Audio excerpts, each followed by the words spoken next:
I got involved with this kind of a similar way that I got involved with Batman. It seemed like it was a project that had been around for a while, and whatever, they'd gone through other people, and then as they go down the list, somewhere it got to me, and then they came to me and seemed like they were at a place in their company where they were kind of seemed like they were ready to make it. So it's all timing with these kind of things somehow.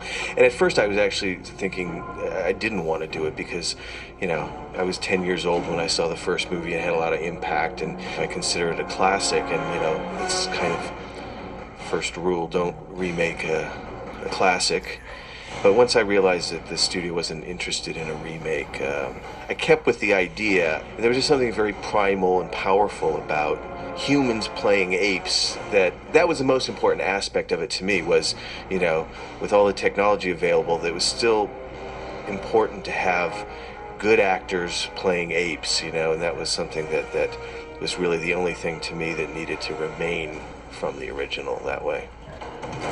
Start to get into the idea of movement with the apes, something that was different from the original, where it was a complete reversal. The apes were sort of acting like humans, and this coming in on the culture of the apes at a little bit earlier in their culture, where they still are maintaining some of their ape-like tendencies. That was very interesting to me, and sort of a way to kind of make it also different from the first. Sort of a clean technology, something not too far in the future, something very clean, but circular was always important, because that's something I always felt was sort of important to the overall Planet of the Apes mythology. There's a sort of circular nature to the goes around, comes around type feeling just in the overall structure. So tried to keep that with the space stuff, and keep it sort of clean and technological, and that was all very important to sort of set against the brutal ape world, and wanted to make that a real juxtaposition between the two. Acting with real chimps, I think, was the most interesting thing to me, because you can watch documentaries and look at things, but there's nothing like the weird vibe of being having a relationship with a real chimp. They're very I find them actually frightening. I put them up there with Santa Claus and circus clowns in terms of the fear factor, because they're sort of deemed as cute, or looked upon as cute, and yet you're looking at them, there's a connection, but then they'll do something completely weird and psychotic and make you realize that there's a huge difference at the same time. If you listen to some of the dailies, you don't really direct a chimp. If you listen to some of the real dailies, you just hear people yelling at them. Put it down, pick it up, put it down, pick it. I mean, I started to go insane. I don't know how these chimps really, Jacob, no, Jacob, yes, no, yes, yes, and no at the same time.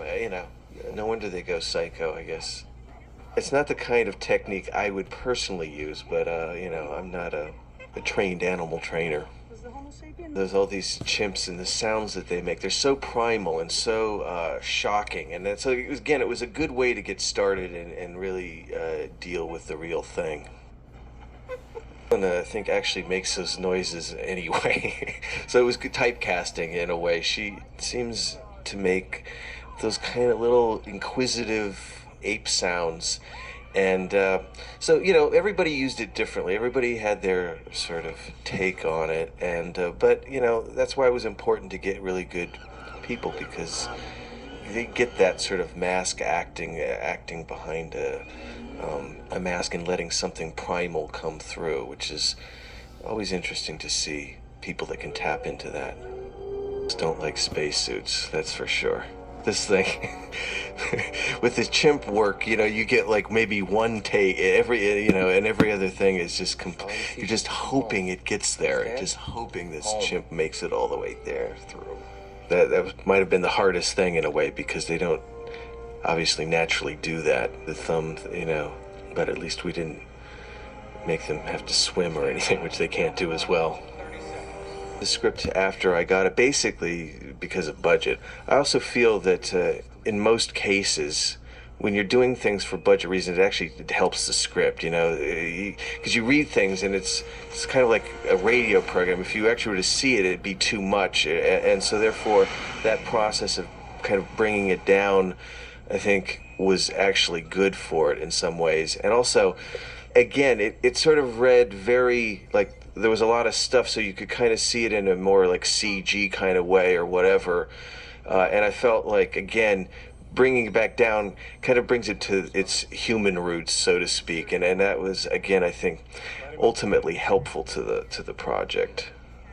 Royals worked, he'd written it originally and had done some work, a lot of work on it actually, and oftentimes what happens is that you get creatively to a certain point. So we just brought in Mark and Larry to sort of look at and kind of help kind of reshape it and restructure it a little bit, and again, look at it from a budget point of view, which we had to do. Mark and Larry before, I know people that have worked with them, and sometimes as a team it's good when you work with people as a team, because it's good cop, bad cop, devil's advocate. You get the angel, the devil on either shoulder. It's both. Sometimes something like this, I think it's very helpful to have that kind of tag team mentality. But this sort of bubble-like effect kind of was something that looked at a few different types of effects, but I don't know. I like the term tsunami. Maybe it's just something that sounds, I don't know. I'm a big fan of Japanese design, and somehow it seems very Japanese, and therefore somehow I relate to it. Probably basically just on that level alone. And there was a thing in the script that said tsunami of light, so it just seemed very sort of operatic and musical somehow.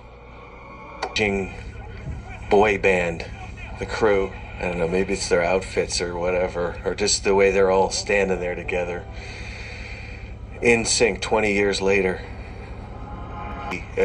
Even though you don't shoot everything, or you're not really necessarily thinking of sequels or anything, it's got a big circular pattern to what the material is. So you try to put in little seeds of things early, even if you don't really pan them out, because it, like I said, you could think about like 3 movies or 4, because it's like this weird going around on itself. And that's something I found from the book and from the original movies, not just the first one, that it all had that kind of weird circular pattern, and that sort of unknown of where are you going, where'd you come from, all that kind of thing.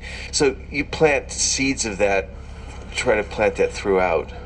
I mean, images for me are always very important. They tell me more than sometimes words. And that's why, again, we really stress the circular, almost like the egg-like quality of the ship, the pod, and kind of a birthing experience coming to the planet. All of that kind of was something that was visually important to me. Kind of birthing into this new world was very, very sort of important. And then, kind of shedding your skin a little bit, all these kind of things that are very sort of nature oriented were things that I thought about. So I sometimes think about that, or sometimes you just think about, apes. 2 ways. Quite difficult because we didn't have a huge stages to work with. Did Sleepy Hollow, we actually had some big stages where it does make it easier to kind of work with this type of material. But I think Philippe did a very good job. Really, we were literally moving potted plants around every single shot. This started out as a sort of a forest, but by the second day, it was pretty much of a gutted nursery, that was in really bad shape. So, there was a lot of good people to kind of keep moving these plants around on a pretty much hourly basis. And then, I sort of was thinking of this first attack. I always remembered the flying monkeys in the original Wizard of Oz. There was a couple of shots where they're kind of coming down on them, and I remember that from when I was a child being extremely